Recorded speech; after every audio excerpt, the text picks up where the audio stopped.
I'm Calvin Lee, and you're gonna learn something today. I'm going to show you how to resolder the bind button back to the BeeBrain V2. As you can see, this bind button has been falling off from the BeeBrain. Now I'm going to solder it back to the board. So the first step will be remove the extra solder on the board. I will using a wire that I found in the office.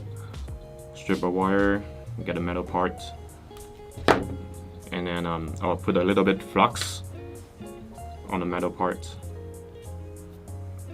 It will make it easier to suck up all the solder, the extra solder on the board. So I will take this one.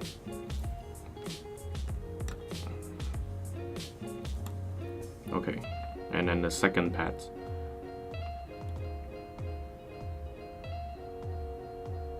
Be careful, don't touch the plastic part by using the solder iron because it's gonna melt the plug for the motor.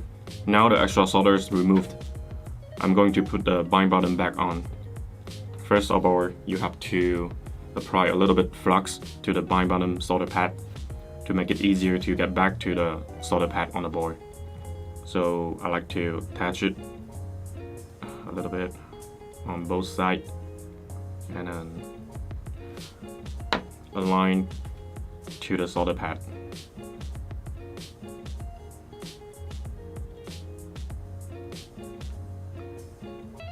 After that, use the tweezer to hold the bind button and use your solder iron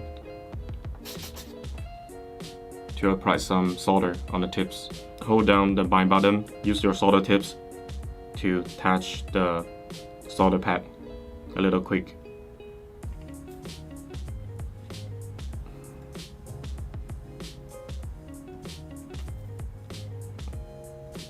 Now once it's secure, keep using the tweezer to hold down the bind button to make sure it's aligned properly, and then apply the solder to another pad.